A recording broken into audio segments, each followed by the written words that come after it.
Akibat pandemi ini, pelajar di Indonesia punya potensi kehilangan pendapatan seumur hidup sebanyak 270 juta.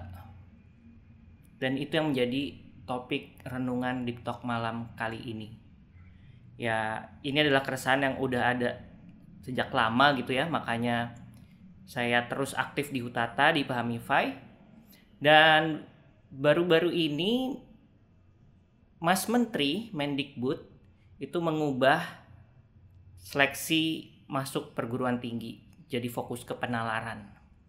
Dan terlepas dari kebijakannya seperti apa, itu kalau mau dikaji itu kan ya rumit sendiri ya. Tapi visionnya ini ada kaitannya dengan keresahan ini. Jadi ada dua hal sebenarnya yang melatar belakangi. Pertama, titik awalnya Indonesia, kemampuan Indonesia itu seberapa, kemampuan literasi, kemampuan belajar, gitu, penalarannya. Lalu kedua, ada dampak dari pandemi juga. Nah, kenapa sih pembelajaran ini bisa ngaruh ke ekonomi, ngaruh ke penghasilan gitu? Ya karena nanti setelah kerja nanti harus berkarya di masyarakat. Kalau orang punya skill yang bagus, itu nanti dia akan bisa menyelesaikan problem yang lebih berharga buat orang lain, yang orang lain tuh mau bayar lebih. Misalnya punya skill lebih, ya dia akan bisa promosi atau bisa bisnis atau bikin sesuatu yang dihargai orang. Dihargainya dengan apa? Dengan uang. Nah, untuk bisa memiliki skill ini, dunia itu berkembang. Jadinya orang harus bisa terus-menerus belajar. Makanya dibilang yang buta huruf di abad ini bukanlah yang gak bisa baca tulis, tapi yang gak bisa belajar, yang gak bisa learn, unlearn, and relearn. Karena kalau misalnya kita ke toko buku, ada banyak banget buku ya tentang ilmu-ilmu gitu ya. Kadang kalau saya renungkan, ini tuh banyak ilmu-ilmu ini yang udah gak kepake lagi. Mungkin basicnya ada, tapi dunia ini udah berubah. Misalnya kamu belajar marketing. Sekarang marketing aja itu ilmu setahun lalu bisa beda sama sekarang. Karena algoritma sosial media misalnya, kalau marketing di sosial media itu udah berubah.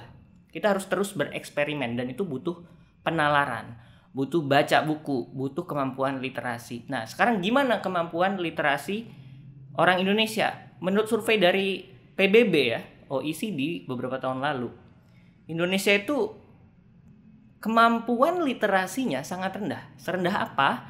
Serendah yang orang-orang Jakarta, kantoran, lulusan bangku kuliah, itu kemampuan literasinya setara dengan lulusan SMP di Yunani dan Denmark. Makanya ada seorang ilmuwan, peneliti gitu ya, yang mengatakan Indonesia ini tertinggal 128 tahun. Nanti ini referensi-referensi akan saya masukin di deskripsi ya. Jadi tanpa adanya pandemi itu sebelum pandemi, Indonesia tuh dibilang ketinggalan 128 tahun kalau dihitung-hitung. Ya walaupun semua ini bisa berubah tentunya ya. Ini kan survei. Lalu kalau ada perubahan-perubahan yang terjadi, ya angka ini bisa berkurang. Nah, sekarang balik ke pandemi, kita dihajar sama yang namanya pandemi gitu kan. Pandemi ini efeknya apa? Efeknya ada yang namanya belajar jarak jauh gitu kan. Yang biasanya orang ke sekolah bisa ketemu teman, ketemu guru, apa-apa jelas, bisa komunikasi, terus tiba-tiba terpaksa harus di rumah. Nah, padahal kalau misalnya anak itu liburan aja, pelajar liburan, ilmunya tuh udah turun loh. Misalnya nilainya 100, bisa jadi nilainya kalau di tes yang sama setelah liburan sebulan 2 bulan, itu mungkin dapatnya 80 gitu. Jadi gak usah pandemi yang berkepanjangan. Kalau misalnya liburan semesteran atau libur akhir tahun aja, itu tuh sebenarnya pemahaman sudah berkurang lumayan gitu. Nah, sekarang efeknya gimana kalau misalnya pandemi ini? Nah, pandemi ini juga orang-orang sudah meneliti dan ini yang menjadi ketakutan dari banyak pihak. Makanya kenapa sejak setahun lah ya, berapa bulan setelah pandemi itu kan orang mulai dipikirin tuh gimana caranya sekolah lagi gitu kan. Karena memang sepenting itu ya, karena ada dampak ekonomi juga selain yang namanya pertumbuhan mental anak, pertumbuhan aspek kognitifnya, semuanya itu ya. Itu ada juga dampak ekonominya. Ini yang menjadi perhatian masyarakat ekonomi dunia. Dan bahkan dari awal pandemi itu diprediksi kerugiannya itu menurun loh. Jadi kalau misalnya orang punya kemampuan lebih, yang tadi saya bilang ya, punya kemampuan lebih dia akan mendapat gaji lebih. Nah, pendapatan lebih. Tapi kalau misalnya enggak, berarti kan berkurang. Nah, diprediksi pas awal-awal pandemi, dunia akan kehilangan 10 triliun US dollar karena pandemi ini. Itu waktu itu belum tahu pandeminya seberapa lama. Nggak taunya pandeminya makin lama gitu kan. Nah, karena makin lama, menurut bacaan yang terbaru nih, angkanya berubah jadi 17 triliun. Dan itu setara 14% GDP dunia. Jadi kalau misalnya dikombin nih potensi kehilangan masing-masing orang ditotalin itu dunia kehilangan 17 triliun. Nah,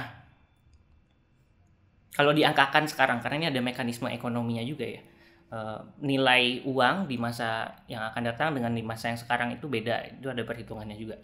Nah, di Indonesia sendiri sebenarnya penghasilan rata-rata gitu ya, manusia Indonesia di tahun 2020 tuh 57,3 juta. 2021 naik jadi 62,2 juta. Nah, menurut studi, kalau misalnya kita kehilangan sepertiga tahun pembelajaran gitu ya, misalnya harusnya sekolah selama setahun, berkurang sepertiganya dilakukan di rumah. Itu potensi pendapatan yang berkurang itu bisa 2,6% di masa depan, ya karena skillnya turun. Dan itu angkanya beda-beda di tiap negara, tergantung sistem ekonominya, tergantung sistem pendidikannya, tergantung rata-ratanya kan. Nah, kalau misalnya di Amerika itu bisa kehilangannya setara 3%. Kalau di Singapura itu 5,6%. Karena di Singapura itu kalau kamu pinter, karena negaranya menganut asas meritokrasi gitu ya, nilai kamu itu bisa menentukan penghasilan. Yang kalau kamu pinter satu standar deviasi aja di atas semua orang gitu ya, di atas orang tertentu, itu gajinya bisa selisih 50% pendapatannya. Nah, sekarang setelah pandemi ini dikabarkan dihitung-hitung kehilangannya itu bisa 15% penghasilan seumur hidup. Jadi total penghasilan seumur hidup itu bisa berkurang 15% kalau skill ini berkurang karena pendidikan yang tidak memadai, yang karena nggak efektif ini, yang andaikan nggak ada pandemi dia dapatnya 100%. Tapi gara-gara ada pandemi skillnya berkurang jadi penghasilan proyeksinya yang dihitung-hitung diprediksi itu hilang 15%. Nah, andaikan orang 30 tahun kerja gitu. 30 tahun kerja, katakanlah rata-rata gajinya 60 juta, itu berarti kehilangan 270 juta. Kalau nggak dikejar. Jadi itu dampaknya. Makanya penalaran ini penting. Karena penalaran inilah yang membuat orang bisa belajar, mengelola informasi baru, baca-baca baru, menyerap perubahan-perubahan yang terjadi di masyarakat, teknologi, lalu beradaptasi. Karena banyak ilmu-ilmu yang mungkin harus direvisi lagi gitu. Nah, tapi tetap ya kita, walaupun situasinya kayak gitu, kita nggak bisa putus asa, nggak boleh pesimis. Karena menurut perhitungan ya Indonesia ini masih sangat potensial. Dilihat dibanding negara-negara lain, menurut hitung-hitungan Indonesia ini potensi ekonominya luar biasa. Makanya waktu itu ada berita salah satu seorang menteri bilang visinya adalah 2045 kita bisa jadi 5 besar ekonomi dunia dengan pendapatan rata-rata per orang 27 juta per bulan di 2045. Itu 27 juta padahal udah sekitar, kalau sekarang nih kita 60-an juta per tahun. 2045 27 juta per bulan. Berapa kali lipat tuh, dihitung sendiri gitu ya. Nah, tapi tentunya visi ini bukan tanpa tantangan gitu kan. Pasti banyak yang harus dilakukan gitu kan. Salah satu challenge-nya adalah ini kita punya visi sebagai sebuah bangsa, tapi bergerak itu kan gak mudah. Sama kayak misalnya punya visi pendidikan lebih pakai penalaran. Apakah sistemnya ini dengan mudah berubah? Ya tentu gak juga kan. Yang ideal seperti apa, di lapangan seperti apa. Misalnya kalau nyambungnya ke tes ini nih, seleksi masuk perguruan tinggi. Mungkin harusnya udah pakai nalar, higher order thinking skills. Ya mungkin pada prakteknya masih banyak yang lower order thinking skills yang cuman menghafal, bukan pakai nalar, bukan pakai logika, bukan menganalisis, mengevaluasi dan mencipta, tapi sekedar mengingat dan memahami. Tapi mau diterapkan seperti apa tesnya pun kalau di lapangan ternyata ujung-ujungnya jadi hafalan, ya itu kan juga tantangan tersendiri ya. Jadi memang challenge pertama itu sistem, yang namanya kita mau berubah itu nggak mudah, ada kebiasaan-kebiasaan, ada sistem yang sudah berjalan, perubahan itu tidak mudah ya, kayak kita mau ngubah habit aja kan nggak mudah gitu kan. Antara yang ideal dengan lapangan selalu ada jarak juga. Nah, terus yang kedua ya, yang susah adalah tantangannya kalau kita gampang berpuas diri. Ya kita tentunya bersyukur itu harus, positive thinking itu harus, tapi ya harus ada juga yang kita evaluasi, harus ada perbaikan-perbaikan yang kita lakukan gitu. Mungkin kita pengen jadi mediocre aja, tapi itu ada konsekuensinya loh. Kalau kita malas-malesan, ya itu tadi, kalau kita males, nggak bisa ngikutin perkembangan zaman, mungkin kita tidak bisa menikmati apa yang ingin kita nikmati, nggak bisa main-main karena mungkin lebih sulit juga gitu untuk berkarya, untuk menyambung hidup bahkan. Itu kan tantangan yang dihadapi bangsa kita. Dan tentunya kalau mau menghindari itu kita harus punya growth mindset. Tapi ya kalau ngomongin sistem, ngomongin global, ngomongin nggak usah global, dunia deh, ngomongin Indonesia aja itu kan udah rumit, udah banyak hal-hal yang di luar kendali kita. Yang bisa kita lakukan ya apa yang terkait dengan diri sendiri.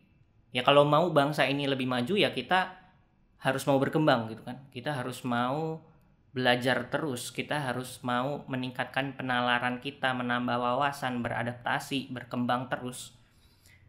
Dan itu bisa dimulai dari kebiasaan-kebiasaan kecil.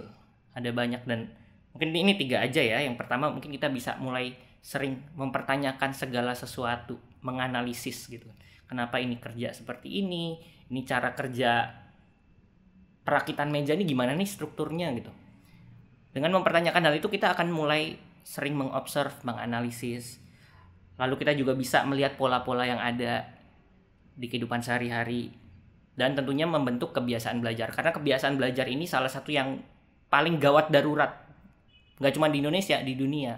Saking itu tadi, ilmu pengetahuan dan teknologi berkembang begitu cepat, bahkan kitanya nggak bisa keep up. Ya sekarang aja kurikulum di sekolah ini mungkin susah juga mau berubah. Nanti kalau berubah terus, pusing semua. Tapi di sisi lain, dunia, teknologi, industri berkembangnya dengan cepat. Kenapa industri berkembang dengan cepat? Karena kalau nggak beradaptasi ya nanti akan mati gitu. Itu udah, that's how the world works gitu. Dan itu salah satu top skills in the future yang dibutuhkan adalah punya strategi belajar, tahu cara belajar.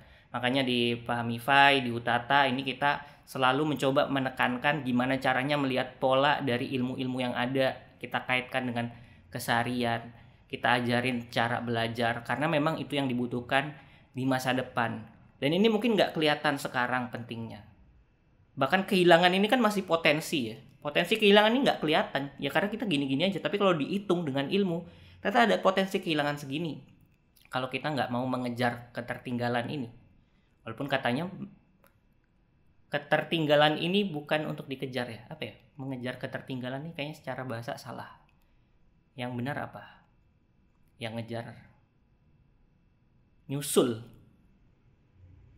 Apa? Gak tahu. Ya gitu aja ya. Ya mungkin gitu dulu untuk di talk malam kali ini. Mudah-mudahan bermanfaat. Mungkin ada kurang-kurangnya gitu ya. Tapi yang jelas idenya itu. Kita harus meningkatkan penalaran. Karena kalau enggak, ya kita hidup di dunia. Dunia ini ada sistem ekonomi juga. Kalau kita mau berkarya, bermanfaat buat orang lain, ya emang harus ada ilmunya. Nanti kalau masalah berkembang, ilmu kita nggak berkembang, kita nggak bisa bermanfaat. Sebenarnya kalau saya sih mikirnya gitu, bukan ini soal uang, bukan soal pendidikan yang mencetak uang, tapi ya uang ini tuh sekarang sebagai ukuran kebermanfaatan itu yang ada. seberapa orang merasa ini berharga sehingga dia mau bayar. Itu udah hukum ekonominya seperti itu. Jadi bukan tentang mencetak pekerja atau apa, tapi ya memang kalau mau bermanfaat itu sekarang ngertinya kita bermanfaat gimana, salah satu caranya mengukur uang. Bukan ukuran yang sempurna, tapi ya seperti itu yang ada di dunia sekarang ini. Oke, gitu dulu. Terima kasih sudah menonton video ini.